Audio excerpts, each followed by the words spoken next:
Okay guys, we're ready for Plyo Kush. Now these are the movements that load and explode. They don't necessarily have to be just the legs, but we're going to show you some plyo movements today. And Jessica's going to start by just marching on top there and just feeling the Kush mat, getting a bearing under her feet, okay? And she's going to take it out wide and stay there. Now when I tell her to, she's going to do something called a Pummel Run. It's similar to a football run. You can do it any way you want. Ready, Jessica? Go. 12, 11, 10, 9, 8, 7, 6, 5, 4, 3, 2, 1, and march it out. Good. Breathe right there. So a Pummel Run is really just running quickly on top. We're going to do it again, Jessica, in 4 seconds. 4, 3. You guys ready? Let's go again. Now you can do plyometrics as interval training, or you can do it just as straight drills. Depends on what you want to do. Maybe intermittent training. 4 more seconds. 4, 3, 2, and march it out. Good. Breathe.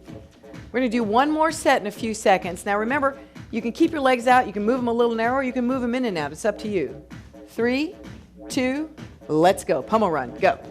12. Good. Now she's moving around here, so now it's kind of displacing the balance in a different way. 4, 3, 2, and march it out. Nice job, Jessica. Good. Now in between these, you can take a deep breath. So we're doing 3 sets, intermittent and interval. It happens to just turn out that way. The next one is a pendulum, and a pendulum is just a side swiping of the legs. We can do this one for just a little bit longer than 12 seconds. Ready? There you go. Now you can put your hands on your hips, or you can put them out to the side, or put them in front to balance. It depends on where your body is the heaviest. Sometimes people are heavier in their lower body, heavier in their upper body. So really it kind of depends. You can move the arms around, you can do anything you want with them, but a pendulum is just a great inside, outside kind of a thigh active movement there. So in 8 seconds, we're just going to do a few more seconds of that. 4, 3, 2, and march it out. Now you can do several of those, or just one long one if you want. What I want you to think about on a pendulum is the fact that you're on one leg each time, so you're having to manage that balance. And you can do it slow or fast. You can do a double jump, whatever you want. Let's just do one more, Jessica. There you go. Good. You're going to make sure that you have your balance there, and you're keeping that pelvic bowl slightly tucked under, abs in, and hands can go anywhere you want to keep your balance. Nice, Jessica. So she's just changing it up a little bit, maybe going on a, instead of a single, maybe going 2, or she's swapping it out. You can do this any way you want, single, single, double, or doubles all the time. In 4 more. 4, 3, 2, and march it out. Breathe. Good. So we did 2 long intervals there instead of 3 shorter ones. And we're moving on now to a tuck jump. Now before you do a tuck jump, I just want you to remember that a tuck jump doesn't have to go very high. It can start and just come off the ground a little bit, or you can go high or low or middle or whatever you want. Let's get about 8 tuck jumps in 4, 3, 2, and let's go. So on a tuck jump, you just bend your legs and then you pull your knees up to the chest. Now what you have to do on a tuck jump is sort of manage the landing, and you can take your time to do this. There's no speed involved here. This is a load and an explode. Let's just get a couple more, Jessica. 2 more after this. And she's bringing her knees up pretty high, but you don't have to. You can just bring them up where you want to. All right. So tuck jumps are a great one too. We're just going to do 1 set of those for a long set. And the last one is just fun for just a little variety. It's called a Sumo Ballerina. You're going to load slow and jump fast. So what she's going to do is come down to 3 seconds slow and jump up fast. 1, 2, 3, jump. 1, 2, 3, jump. 1, 2, 3, jump. Occasionally you just have to manage where your feet are going by taking just a quick glance down at the Kush top to make sure your feet are going to stay on top. Let's get a couple of more, Jessica.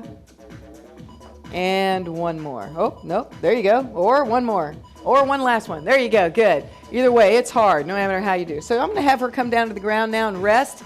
So she's got a good hard 1.5 minutes there of plyometrics, and so she's going to rest now. Remember, when you're doing interval training, resting is as important as the work. I'm going to take the Kush now up a little bit, because with our plyometric cushing, you can take the step, the top up to any height. Okay.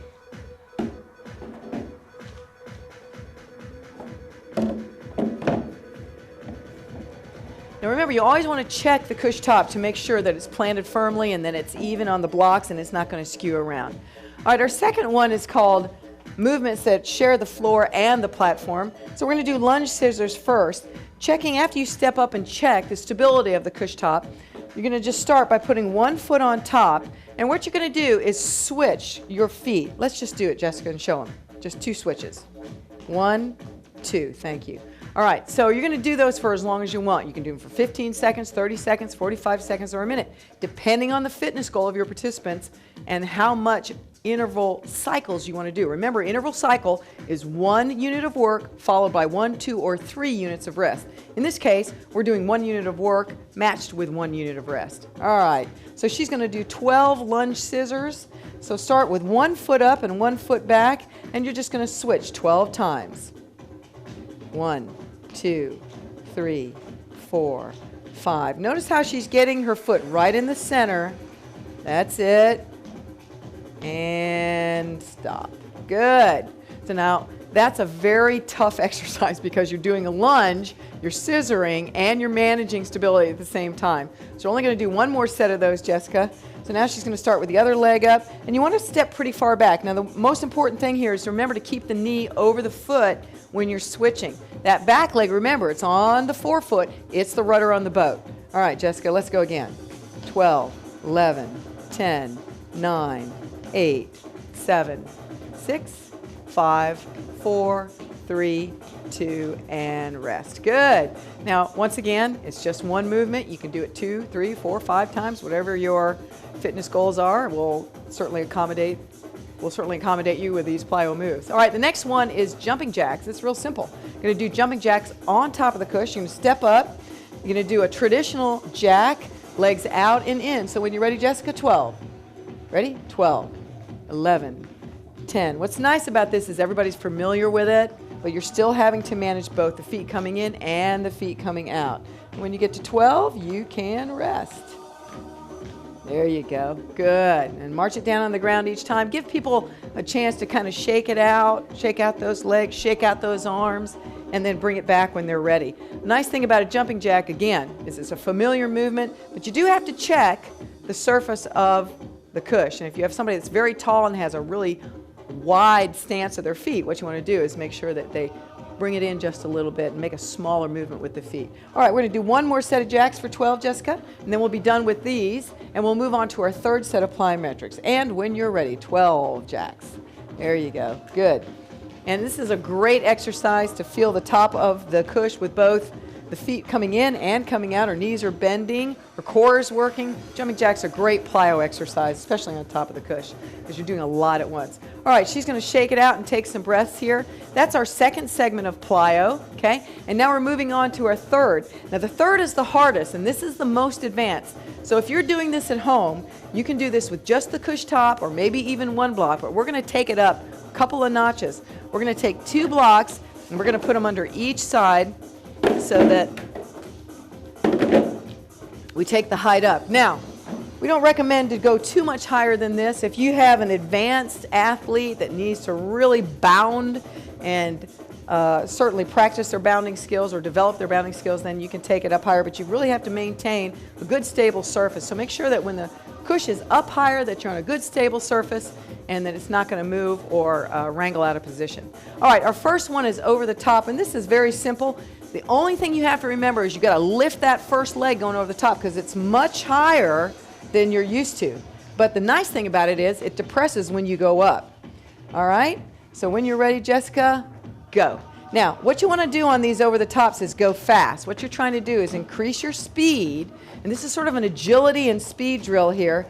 It's very tough. It doesn't look tough, but it is extremely hard to do. So give me a couple of more, Jessica, and then I want you to finish and relax. Good. That's a hard one, okay? Now you can do that again 2 or 3 more times depending on who you're working with and how much speed is a factor. The second exercise is ski jumps. We're just going to show you one of each of these because they're really tough. And again, you can go through the whole thing more than once. So ski jumps are starting with the feet together. You bend the knees, you load and explode, and you jump up just like you're skiing. And you can walk down like Jessica's doing here, okay? Or if you really want to push it and you're on a surface that's friendly, like wood or a surface that has give, then you can do a two-footed landing. And of course, that is indicative of the kind of surface that you are on. The last one is a squat thrust. It's kind of a fun one. You also heard it called burpees before, and you do it all the time in football. All you're going to do is you're going to put your hands on the end of the kush. You're going to jump your feet straight back.